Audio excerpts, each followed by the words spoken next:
Welcome to Yesterday, Today, Tomorrow. My name is Mariana Cordier and I am your host. Today we are discussing the impact of women in power. Historically, power has been distributed among the sexes disparately. Power and powerful positions have most often been associated with men as opposed to women.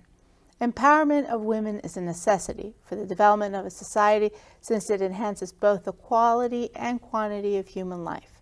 Joining me today is Penny Mills, CEO, American Society of Addiction Medicine, Dr. Pollard, President of Montgomery College, and Ruth Zambrana, Professor from the University of Maryland, College Park.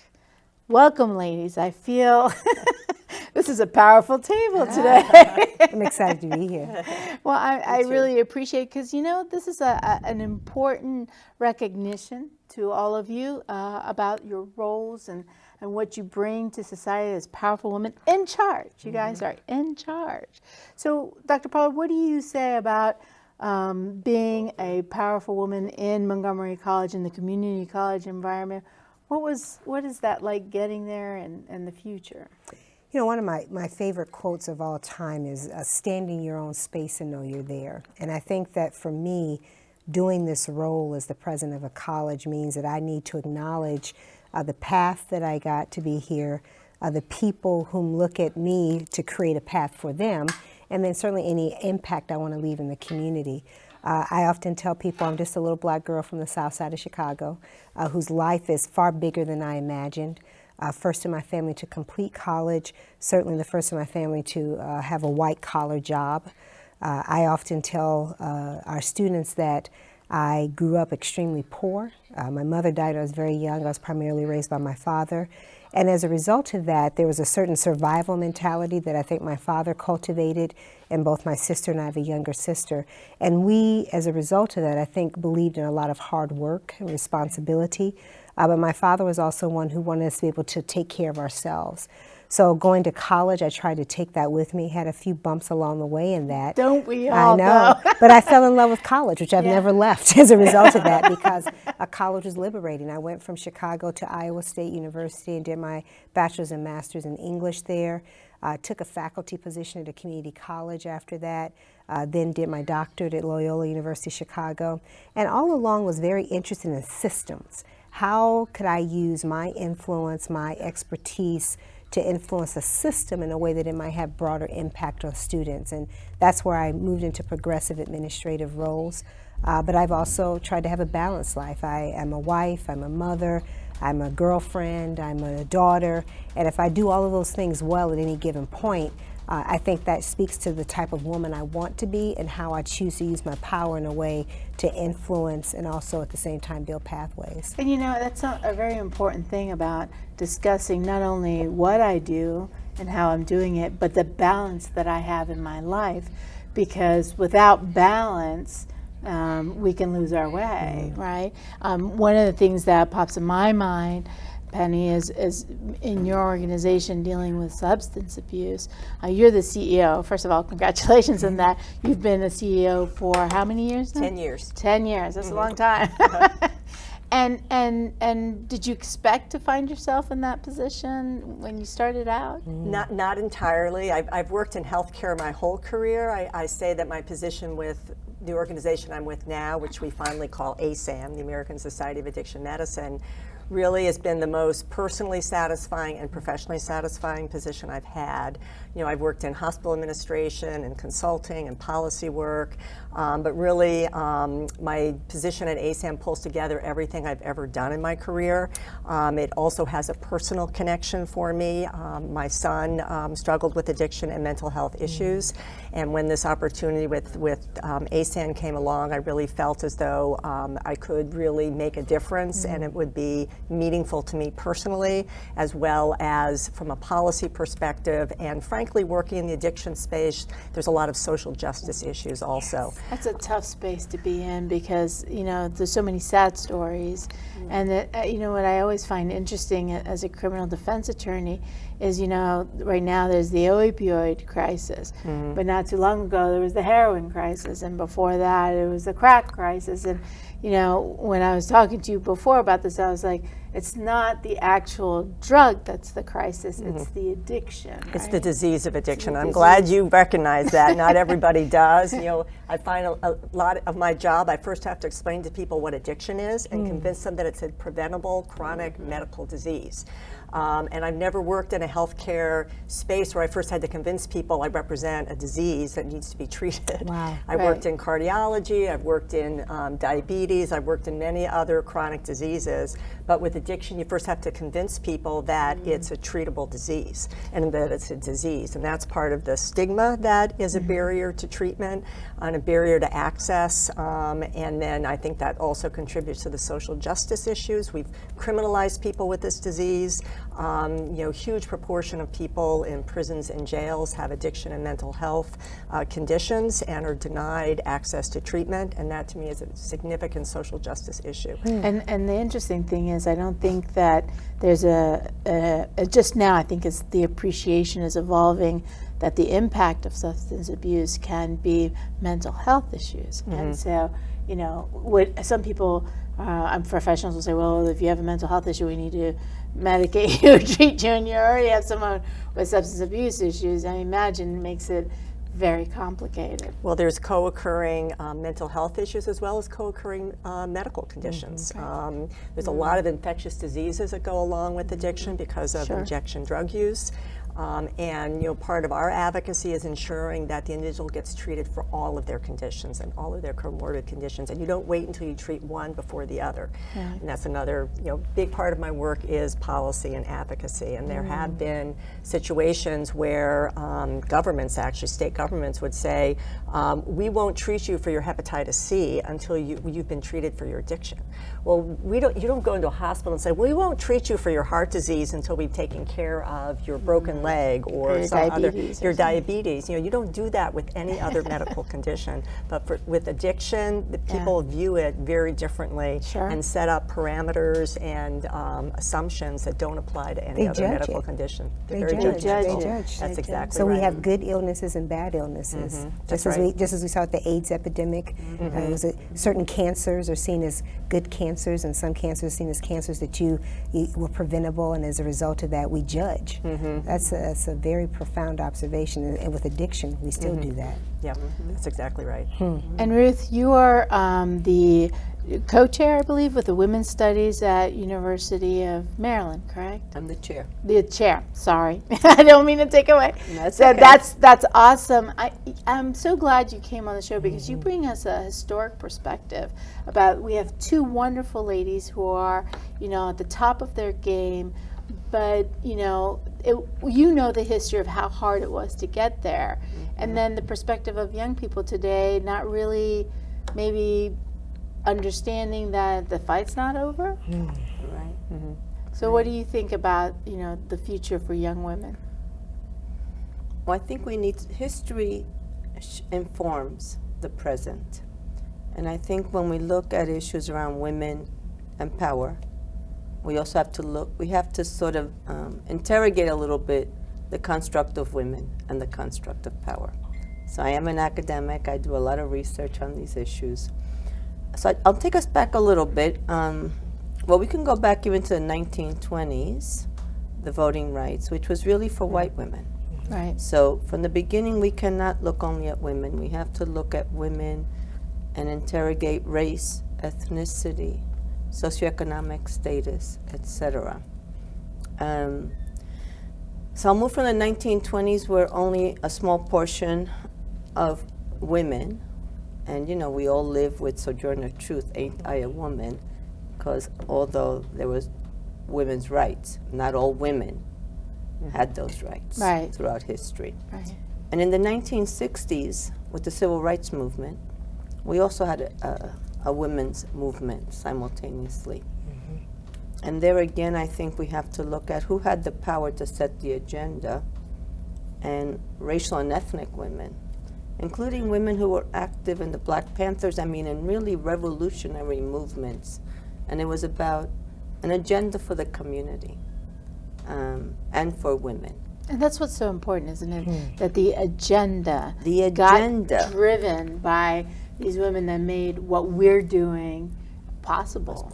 But the agendas were different, and that's what history informs us. Right. And the agendas are still different because we don't have feminism. We have feminisms, which is multiple feminisms. We have black feminist thought, we have Chicana thought, and then we have feminism. And the agendas are still different because the differences are so large. When we look at the data, you know, the academy, when we look at presidents like Dr. Pollard, is a rarity at the community college level. But African American and Mexican American and Puerto Rican, who are the domestic groups, and other Latinas, I mean, they're probably 0.01% if we look at the 4,000 universities. So we still have a long way to go when we look at racial and ethnic women here. So we have fought the fight. We are still fighting the We're fight. still fighting the fight. I think for young women, predominantly, again, because at Maryland, our department is deeply embedded in black feminist thought and social justice. Women's studies departments are social justice units Right. for change. And we have multiple feminisms, and we try to teach that. So again, we see differences with young majority culture, middle-class women. Right. And yes, they're taking a lot for granted because they've had a lot of privilege. So they forget that those things were hard fought by their mothers. Right. But when you, the African American and the Mexican American or the disadvantaged Latinos, they are more aware that we need an agenda of economic and social justice. Yes. So it's impacting them differently, but the ones who have the power, so we talk about power, we also have to define it. Right. And power is about privilege, it's about culture, it's about wealth, it's about socioeconomic status. So it is that group, majority culture young women, who are taking it for granted when what we really need them is to help us continue the fight. Yes. So that these other group who are coming, who are still so behind them, Right. will gain some of those privileges. And you know, one of the things that I admire the most of the work that you've done, Dr. Pollard, is that you have made Montgomery College so progressive. And a way that you're making education accessible and plausible to many who don't want to start in a four-year or can't start at a four-year college. And how much of your experience of your life did that influence, you know, how you administered Montgomery You know, College? one of the things, I appreciate that question because I think my job when I stepped into here, as I'm now in my 10th year, has been trying to amplify a consciousness or an ethos that's always been in part of Montgomery College.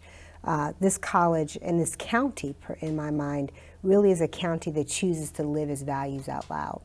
It's a community that would identify in most parts as a progressive community that allocates over half of this county budget to education, that has taken on progressive issues in very deliberate ways. Sometimes, though, you take that for granted. And I think my job when I stepped in as the president, one was to kind of listen and then start to name things. So I think oftentimes when you think about leadership, I love the conversation earlier about advocacy, the conversation about being able to acknowledge and name things. So part of what my job has been to do, I think, to be a truth teller. This idea to speak truth to power. And a part of that is naming that there were and are demographic shifts happening in Montgomery County. Montgomery County is becoming older, browner, and less wealthy. And if we want that combination of factors to be something that is not negative as it is in every other part of the globe, we have to do something different in terms of how we do our work here. So part of that for us at the college was embracing this notion of radical inclusion, of meeting people where they are and being deliberate in that space and getting to the root of when they have been not included. Being very clear about our commitment to access through Dreamers, serving the incarcerated populations, creating pathways back for people who wanted to come to education, whether they be 18 or 58. So that has been that mission. And part of them, for me, is really seeing us as these new, maybe we are the new land-grant institutions, but it's naming our mission. This is when we were founded by the Truman Commission, was this idea of being community centers of excellence and learning, and to say that our job was to help in a period of vast economic disparity that was growing, and a period, and the Truman Commission made this report in 1946, significant racial strife in the country, continued lack of focus and direction for the women that our role as a community college was to be the joiners, to bring people together and to understand and name that there are certain populations who are being left behind. I loved your comment. There's a great book, I'm forgetting the author of it, that said, all the women are white and all the men are black, all the blacks are men, but some of us are brave.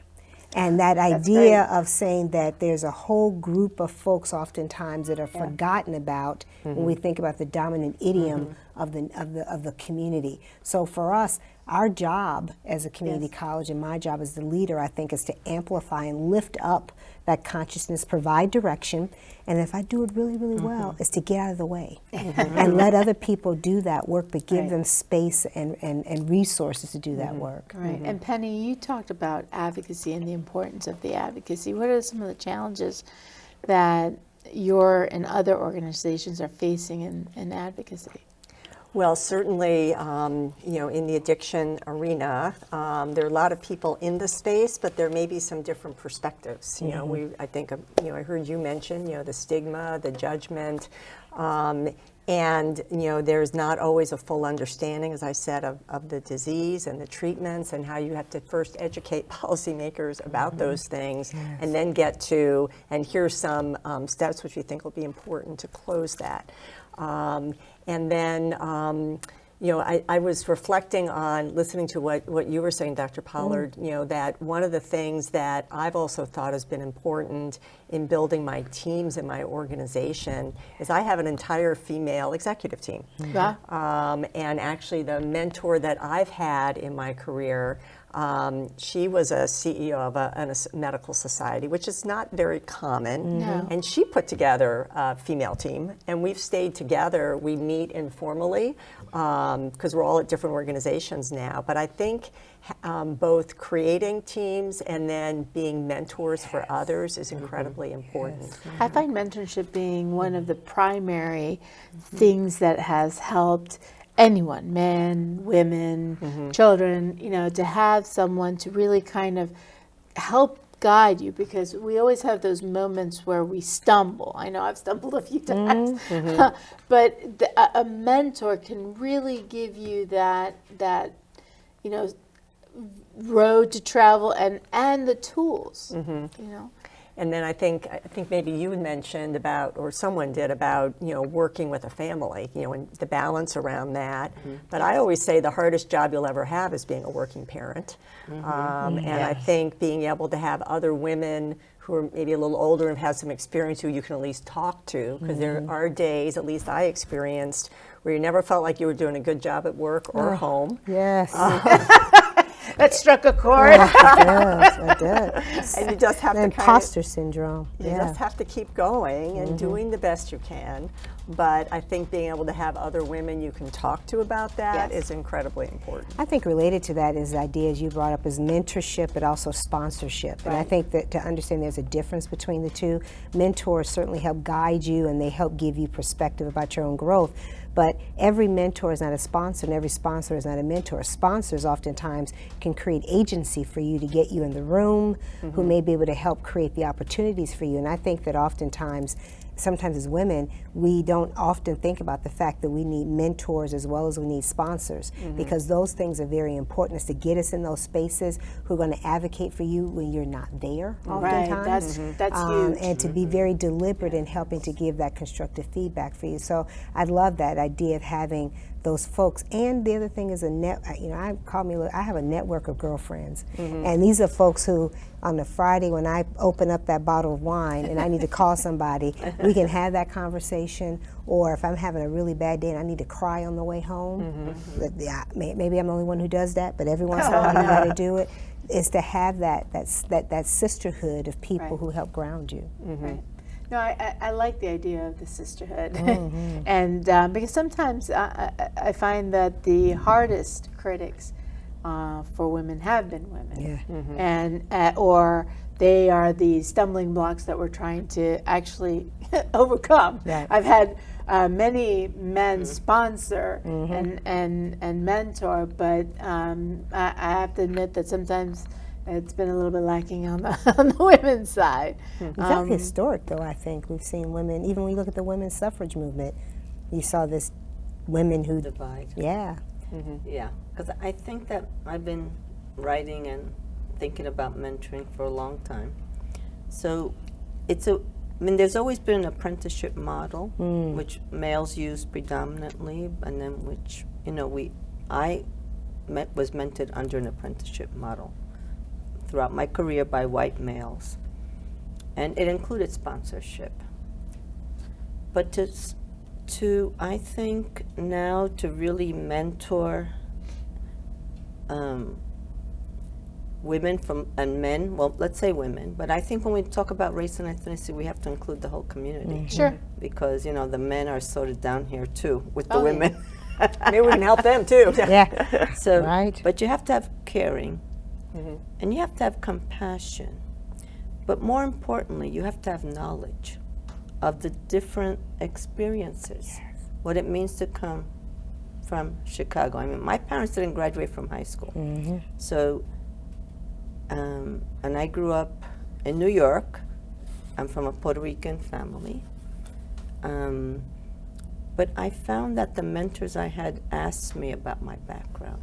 So oftentimes we mentor and we are finding over and over it's totally ineffective for women and racial and ethnic women and working lower income white women. Yes. I do very well with them too. Right. Because I ask them and then I can relate. Right. You know, when you've been poor, when you had the chicken leg soup and all that. But anyway, but we are finding that white women, like you said, and men oftentimes don't ask the questions, don't know the background. So I can say to you, go out and just be assertive. Right. Well, maybe that's not, we're so afraid of that term.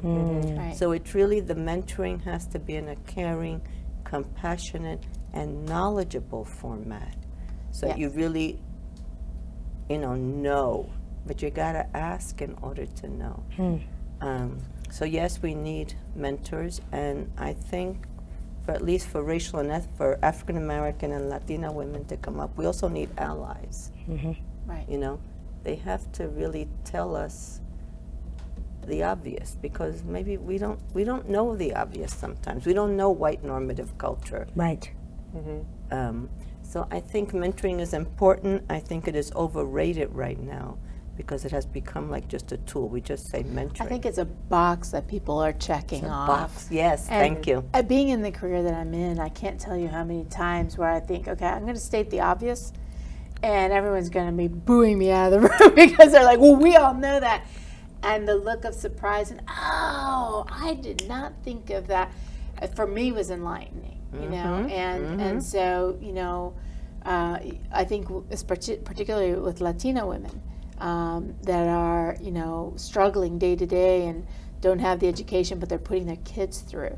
You particularly, I've seen that where just helping them figure out their finances and how to pay a bill or whatever is revolutionary for them. And once they've solved that problem, all of a sudden they can solve any problem, and that's fantastic.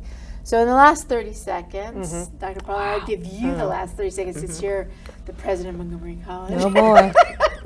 What would you say to our audience, to our men, women, and our future? What's the last words to close out the show? I'd say that we all should be allies, mentors, and sponsors to women. I believe in the power of women, teach women how to advocate and self-advocate, and to know our history. I think oftentimes we forget to do those things. If we try to put that in some nice bundle, I think we might be able to really help create more women who are in positions of power. Well, I agree, and I have to say that I have to congratulate all of you for all the hard work you've done.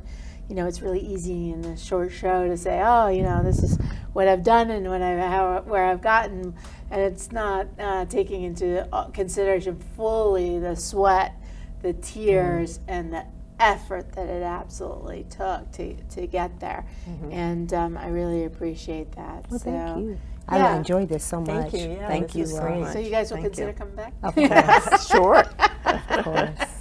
I appreciate that. So I would like to thank our guests for joining me tonight and the audience for watching, and invite all of you to join me next week at the same time. We can be seen on YouTube and on Facebook, so check us out, like us. I am Mariana Cordier. Until next time.